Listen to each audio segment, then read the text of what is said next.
Ay. Arawin natin to. Tama ulit. Lester. Let's go. Let's go. Dadalhin ko si Lester sa Mapa Nueve ngayon. Gamit niya yung OG na bike. Bike na ba? Oo.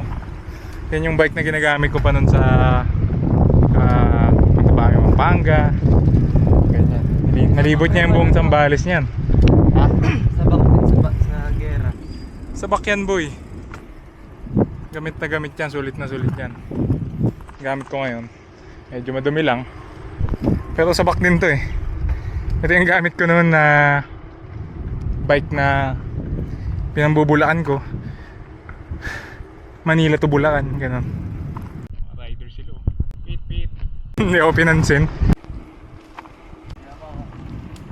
Yan na nga, boss.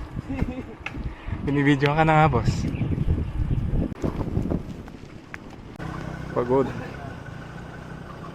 Gusto ka? Okay ka naman? Okay naman. Excited na ako. First time niya eh. Alam mo yung pumunta natin? Lahat ng ano ko dito ko dinadali. Lahat ng mga dayo. Kita nyo ba yun? Yung maliit na yun? Bahay ng manok yun. Una ka na po.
Pwede mo ba dito? Pwede.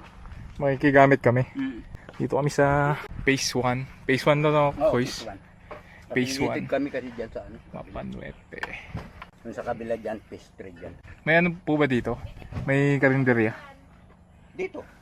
Ay, dito po sa inyo? Kainan. Opo. Ganon, wala. Kantin lang ano. Pero kung magpapaluto kayo, ganon, pwede kayong Yung mga paluto dito. pancit tapos- canton po ganon? Wala? Oo, pwede. Tapos, Gusto mong pancit canton? dito na kayo, libre yung lamisa, yung kwan lang bibili nyo. May bayad po ba yung set ng tent dito?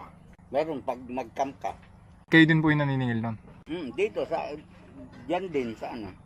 Kung saan mo gusto, Kung anong pace? kung saan ka, halimbawa, diyan ka magpatayo ng tent mo, diyan ka na rin magbabayad. May lalapit po. Tapos, pag dito ka rin magbayad, yan. Okay. May CR dyan. Ayun, CR niya. Public CR lang. May CR din sa kabila, dun, kaya lang malayo. Ayun, kita oh. Maliit dun. Ano boy, pagod ka? Daron, 2 hours din tayo nag-bike oh. Pero ang ganda. Hindi pa nga natin ang Basta nyo pumunta? Oo. Para saan kayo? Ako po, taga Bulacan pa po Ay, ako. Bulacan? Pero pinsan ko po, taga Sambales po. Saan Sambales? Taga dito lang po ako sa ano, Castillejos. Castelios, alam mo yung Kada... nalubog na simbahan yan. Apo, kinakwento ko sa kanya eh. Kastika lang. Ayaw nga pong maniwala eh. Ako, hindi na ako nagsasabi ah. I-google mo yun, nung hindi pa nalubog, malaki kayo ng simbahan. Kita niyo yung mga puno na yan. Ang ganda eh. Comment nga sa mga nakikicomment. Yung mga nakakalam anong klaseng puno ba yan. Pagod kami. Mamaya ulit. Pakita natin yung lake mamaya. Yan, naka-pre-taste po kami. Thank you po. Biko?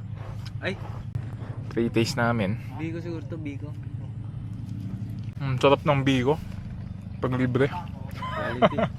Quality, no? Quality. Libre, hindi ko. Second bite na. Hop. Yan. Ganung panahon. Hindi kami inambunan. May nakasama din ako sa trip. Uniform pa kami. Grey team kami. Oh, May mga kalabaw. quality.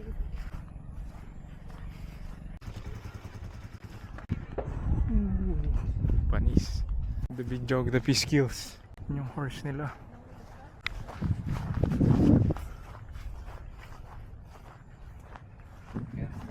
Papapicture kita. Dami na yan. Send mo lang sa akin yung kuya sa email, ano? Sa email, sa Facebook na. Sa Facebook. Malinaw pa rin sa Facebook yan. Ay baka lalabo. Sa email na lang. Para yung ano, popost ko na, tsaka ako gagawin picture. Doon? Ay lumubog na simbahan. Yun ang hindi ko kabisado. Pero napunta ka na rin doon. Hindi pa ako nakapunta. Meron daw dito, lumubog nga na simbahan. Simbahan ni Santa Barbara, kapangalan ng nanay ko.